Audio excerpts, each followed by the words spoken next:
Protesters in Hong Kong remain in the streets even after the government said they would suspend the law that prompted the protests in the first place. But critics of the proposed extradition law say they still don't trust the city's Beijing-backed leader, Caryn Ceolin. We definitely want her to step down.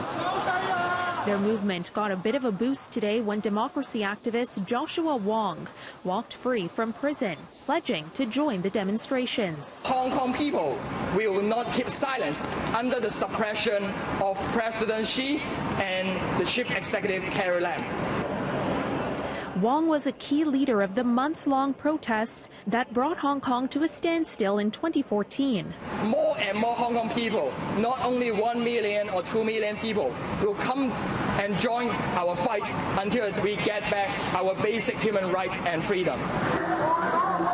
One day after millions of people poured into the streets with renewed determination and a list of growing demands, some protesters still occupied the grounds of Hong Kong's government offices, warning the political crisis sweeping the city would only grow unless Lam, who has apologized for the way she handled things, steps down.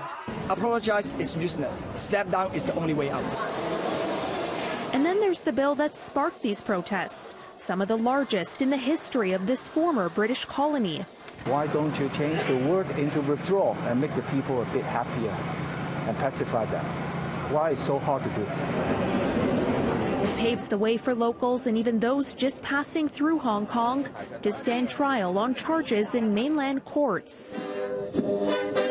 Many in Hong Kong worry the Chinese leadership will use it to seize those who question communist officials and others who fall out of line with the party.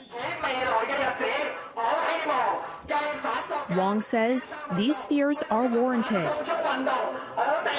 Caryn Ceolin was not directly elected by the people of Hong Kong. Rather, she was appointed by Beijing.